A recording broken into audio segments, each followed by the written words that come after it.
everyone! I'm back again guys. For today's video po guys ay si Cherry, ayan po, lumipad po patungo sa kanyang sa kanyang cage at nagtatanong kung anong ginagawa ko. Ayan, 'di ba? Ang kulit, nakahiga po ako diyan kasi nagpapa-relax po ako ng konti kasi masakit yung aking ulo. Ayan po, at siya naman nagtatanong kung anong ginagawa ko diyan. Ayan po. What you doing? Ang kulit, 'di ba? Ha? Ayan, pagkatapos po niyan guys, after 1 minutes later, a few minutes later pala, ayan na po siya.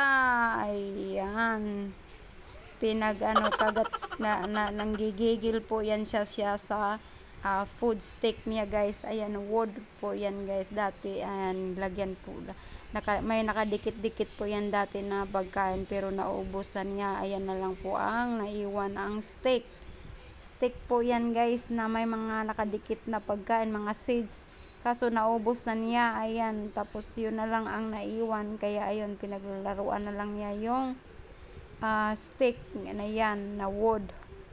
Gawa po yan sa kahoy. Ayan po, hanggang kinagat-kagat naman ni Cherry yung guys, yung kahoy. Ayan. Gigil na gigil yan siya guys. Sobrang gigil na gigil yan siya sa ba yan, kahoy.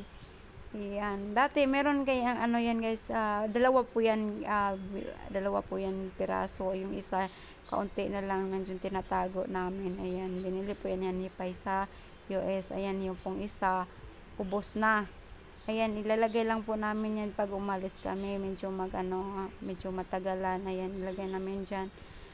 Ayan po, hanggang si Cherry naman po guys. Ayan, nag-i-enjoy naman po yan siya. Ang kulit kasi niyan guys, tinitricks ko yan siya kasi minsan nakakainis. Ayan, kasi pag ayaw niya talaga magpakuha, gusto ititricks ko na lang siya. Ayan, lilinis nag-aak lang po ako na linisan ko yung sahig niya, yung sa sa higaan niya. Magagalit yun siya pag tinatouch ko yung higaan niya.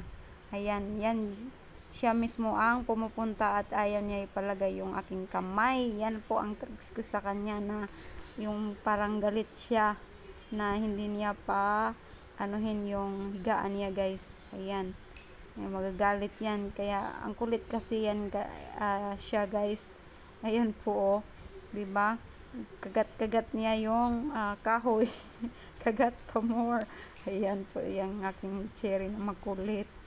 Yan, naman guys si Cherry, mabait naman, minsan pasaway lang talaga, pasaway. Ayan, at ayan po siya. Ayan, at ayan po guys, at pagsawaan na niya pa at siguro napapagod na siguro yan siya sa kakagat-kagat na ang kahoy.